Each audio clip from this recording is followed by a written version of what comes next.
오늘 저녁 조용히 끓인 된장국을 식탁에 올렸습니다. 반찬은 평소 자주 먹던 것들이었고, 그날따라 말없이 앉아있던 딸에게 조심스럽게 물었습니다. 요즘 일은 좀 어때? 그런데 돌아온 대답은 지금 그런 얘기할 시간 없어요. 휴대폰만 보며 수저를 놓지도 않더군요. 잠깐이었지만 그 말 한마디가 마음속 어디를 콕 하고 찔렀습니다. 내가 뭔가 잘못했나? 아니면 내가 이제 필요 없는 존재인가?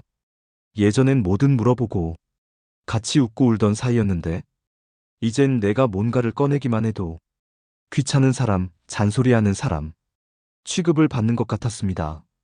그래도 꾹 참고 또다시 아무 말 없이 식탁을 치웠습니다. 생각해보면 그 순간부터였던 것 같습니다.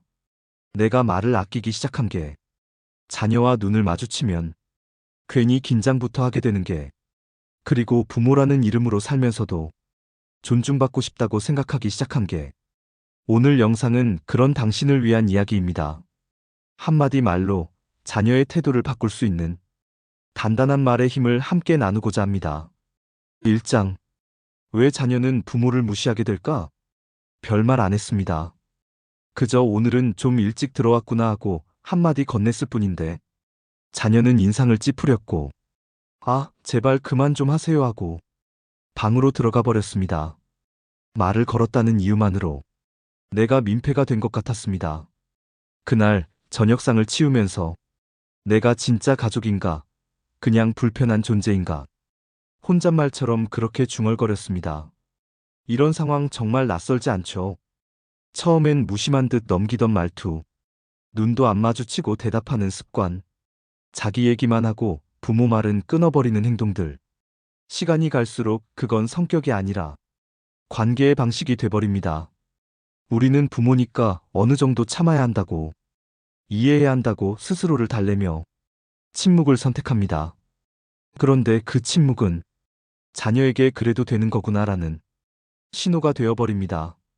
실제로 가족 상담 전문가들은 말합니다. 가족 안의 무시는 아주 느리고 조용하게 진행되며 무엇보다도 무서운 건 그게 관계의 기본이 되는 순간이다. 자녀는 변한 게 없습니다. 그저 부모가 예전처럼 강하게 얘기하지 않으니까 자기 위주로 대화를 움직일 수 있게 된 것뿐입니다. 그리고 부모는 화를 내면 나만 상처 입는다는 걸 알기 때문에 더 조용해졌고요. 하지만 그렇게 괜찮은 척하며 넘어가는 사이 우리는 잊고 살았습니다. 부모도 존중받아야 하는 존재라는 걸. 나이를 먹는다고 존중이 저절로 따라오지는 않더군요. 상담 심리학자 한 명은 이런 말도 했습니다. 자녀는 부모를 존경하지 않아서 무시하는 게 아니다. 그보다는 부모가 자신을 너무 쉽게 비워주기 때문에 존중이라는 감각을 잃는 것이다. 이건 나를 탓할 일도 애를 미워할 일도 아닙니다. 그저 관계 안에 생긴 작은 틈새를 너무 오래 방치해온 결과일 뿐입니다. 이제는 그 틈을 메울 말을 바로 지금부터 시작해야 합니다. 감정을 터뜨리는 말이 아니라 존재의 무게를 보여주는 말, 무시당하지 않는 부모로 다시 서는 말입니다. 2장. 감정적으로 반응하면 더 멀어진다. 솔직히 말해서 무시당한 순간엔 정말 억장이 무너집니다. 말끝을 자르거나 아예 반응도 안 하는 아이를 보고 있자면 너 지금 뭐 하는 거냐? 하는 말이 목구멍까지 올라옵니다. 그래서 한 번쯤은 화를 내봤습니다. 너 지금 누구한테 그런 식으로 말하니? 내가 부모니까 말하는 거잖아. 하지만 돌아온 건 더 큰 싸움. 그리고 며칠간의 냉전. 결국 상처받은 건 내 쪽이었습니다. 그때 다시 생각하게 됩니다. 이게 맞는 방법이었나? 심리 상담사들은 이렇게 말합니다. 감정은 반응을 이끌어내지만 관계를 회복시키지는 않는다. 그렇습니다. 화를 내면 일시적으로 멈출 수는 있습니다. 하지만 그 순간 아이 마음속엔 엄마는 또 예민해졌어. 아빠는 항상 화부터 내. 라는 프레임이 새겨지게 됩니다.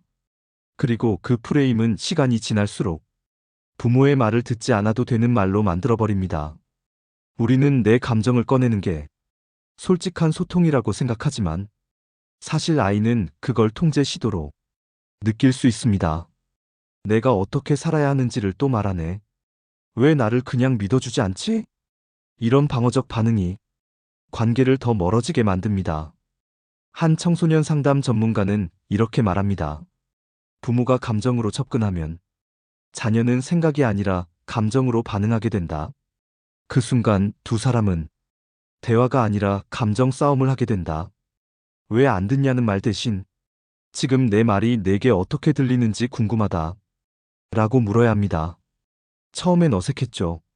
그런데 신기하게도 그 말엔 상대방을 조종하려는 기색이 없었기 때문에 자녀가 방어하지 않았습니다. 이건 결국 태도의 문제였습니다. 말을 바꾼 게 아니라 내 태도를 바꿨더니 자녀가 내 말의 무게를 다시 느끼기 시작한 겁니다. 감정은 소중하지만 표현의 방식이 더 중요합니다. 말의 끝에 감정을 담지 말고 존중을 담아야 다시 마음이 열립니다. 3장. 이렇게 말하세요. 자녀를 멈추게 하는 한마디. 그날도 말이 안 통했습니다. 어떤 말도 아이에게는 잔소리로 들리는 것 같았고, 표정은 싸늘했고, 대답은 형식적이었죠. 처음엔 버럭 화를 내고 싶었습니다. 하지만 지난 시간들이 떠올랐습니다. 화를 낸 다음엔 늘 관계가 더 멀어졌다는 걸. 그래서 이번엔 다른 말을 꺼냈습니다. 지금 내가 말하는 건 너한테 뭔가를 시키려는 게 아니야. 다만 널 존중하니까 내 생각도 존중받고 싶었어. 잠시 정적이 흐르고 아이는 고개를 들었습니다.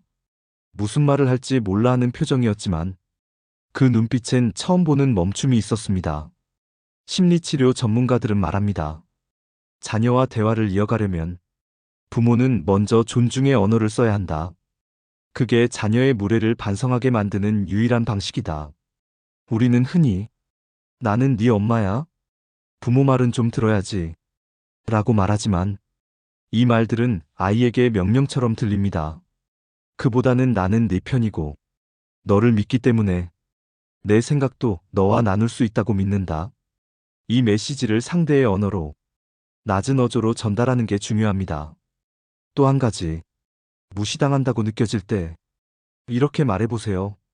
네가 내 말에 귀 기울이지 않으면 나도 너의 이야기에 반응하기 어려워. 우린 서로를 존중해야 계속 가까울 수 있어. 이 말은 화를 내지 않으면서도 분명한 경계를 전달하는 언어입니다. 전문가들은 이것을 감정 없는 단호함이라고 부릅니다. 들뜨지 않고 흔들리지 않는 말투로 관계의 기준을 제시하는 방식이죠. 한 중년 상담자가 이런 이야기를 했습니다. 존중은 결국 관계 안의 구조와 습관에서 비롯된다. 말을 바꾸면 관계도 바뀐다. 존중받고 싶다면 존중하는 어른의 언어로 먼저 말하라. 아이에게 따지듯 말할 필요 없습니다. 가르치려 하지 않아도 됩니다. 단 한마디로 충분합니다. 나는 널 존중하고 있어. 그러니 내 말도 무시하지 않았으면 좋겠어. 이 말은 공격이 아니라 초대입니다. 무시를 깨고 대화로 다시 연결되는 첫 번째 초대. 4장. 또 하나의 표현 경계를 세우는 말하기. 사람은요, 마음을 오래 참으면 말 대신 벽이 생깁니다. 자녀에게도 마찬가지입니다. 무시당해도 참다 보면 어느 순간부터 말이 아니라 거리로 반응하게 됩니다. 그렇다고 거리를 두자니 또 소통이 끊길까 두렵습니다. 그래서 대부분의 부모는 참고 또 참고 결국엔 지칩니다. 그럴 때 필요한 건 화를 내는 것도 애써 웃는 것도 아닌 경계를 세우는 말입니다. 한번 이렇게 말해보세요. 네가 내 말을 계속 무시하면 엄마도 어느 순간부터 내 얘기를 진심으로 듣기 어려워져. 그건 우리 둘 다에게 안 좋은 일이야. 아이의 표정이 멈췄습니다. 버럭하지도 않았고 울지도 않았습니다. 그저 내가 지금 뭔가를 넘었구나라는 걸 깨달은 듯한 조용한 반응이었죠. 심리 상담가들은 이런 방식을 정서적 경계 언어라고 설명합니다. 한 전문가는 이렇게 말합니다. 부모가 자녀에게 경계를 세울 때 가장 중요한 것은 감정이 아니라 기준을 말하는 것이다. 우리는 가까운 사람에게도 지켜야 할 선이 있다는 것을 배워야 한다. 자녀에게 무시하지 말라고 강하게 말하는 대신 이런 말투가 반복되면 나는 관계가 어려워질 것 같아 라고 말하는 것. 이게 경계입니다. 화가 아니라 기준을 보여주는 방법이죠. 또 하나의 표현도 있습니다. 나는 엄마이기 전에 한 사람으로서 존중받고 싶어. 네가 그걸 잊지 않았으면 좋겠어. 이 말에는 상대방을 밀어내는 공격도 없고 감정을 강요하는 억지도 없습니다. 단지 나는 존재에 무게가 있는 사람이다. 라는 것을 조용히 말하는 겁니다. 한 중년 부모 상담가는 이렇게 정리합니다. 부모가 자녀와 건강한 거리를 만들지 않으면 서로가 서로를 소모하게 된다. 거리는 단절이 아니라 관계를 지키기 위한 안전띠다. 무조건적인 희생, 무한한 이해. 이런 관계는 오래가지 못합니다. 말 한마디에도 기준은 있어야 하고 존중은 서로 지켜줘야 합니다. 그래야 자녀도 배웁니다. 사랑하는 사이에도 선을 지키는 태도가 얼마나 중요한지를. 5장. 이 말 한마디로 자녀가 달라졌습니다. 말이 안 통한다고 느낀 순간, 그래, 나도 말하지 말자 하고 마음을 닫아버린 부모들이 많습니다. 하지만 어떤 부모들은 작은 표현 하나로 관계의 공기를 바꿨습니다. 그 변화는 거창한 말에서 오지 않았습니다. 오히려 아주 단순하고 조용한 한마디에서 시작됐죠. 사례 1. 60대 아버지와 직장 다니는 아들과의 대화. 아들은 늘 바빴습니다. 집에 들어와도 헤드폰 끼고 방으로 들어가. 말을 걸면 나중에만 반복했죠. 어느 날 아버지는 이렇게 말했습니다. 나는 네가 요즘 어떤 생각을 하는지 그냥 알고 싶어서 묻는 거야. 뭔가 시키려는 게 아니라. 그날 이후 아들은 짧게나마 요즘 회사 일 좀 피곤해요. 라고 말했습니다. 그게 시작이었습니다. 사례 2. 50대 어머니와 입시 스트레스 받는 딸과의 갈등. 딸이 예민한 시기였습니다. 말만 꺼내면 문 닫고 들어가 버렸죠. 어머니는 이렇게 말했습니다. 엄마도 말하면서 상처받을 수 있다는 거. 네가 조금만 알아줬으면 좋겠어. 그 순간 딸은 멈췄고 작게 미안해요라고 말했습니다. 그날 처음으로 서로 감정을 내지르고 싸우지 않고 마주 앉아 말을 나눴습니다. 한 가족 소통 전문가는 말합니다. 관계를 바꾸는 건 명언도 훈계도 아니다. 단지 내가 상처받는 사람이라는 것을 담담하게 드러내는 말이 가장 강력하다. 이런 말들은 상대방을 밀어내는 대신 내 마음을 내보이는 방식입니다. 그리고 자녀는 그런 솔직함 앞에서 오히려 조심하게 됩니다. 사례 3. 70세 할머니와 독립한 아들과의 전화통화. 아들이 전화가 와도 늘 바빴습니다. 지금 회의 중이에요. 조금 이따 다시 걸게요 하고는 연락이 없는 날도 많았죠. 할머니는 어느 날 짧게 이렇게 말했습니다. 너한테 기대려는 게 아니라 그냥 네 목소리 듣고 싶었어.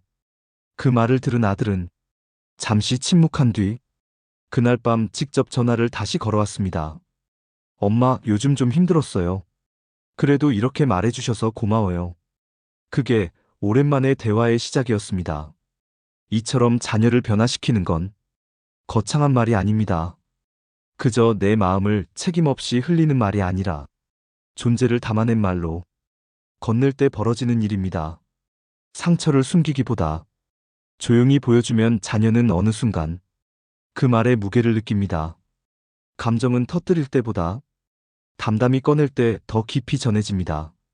말 한마디가 다시 연결의 시작이 될 수 있습니다. 6장. 자녀를 변화시키는 부모의 언어 습관 3가지. 지금까지 자녀와의 대화에서 무시당했다고 느꼈다면 그건 말투 때문만은 아닙니다.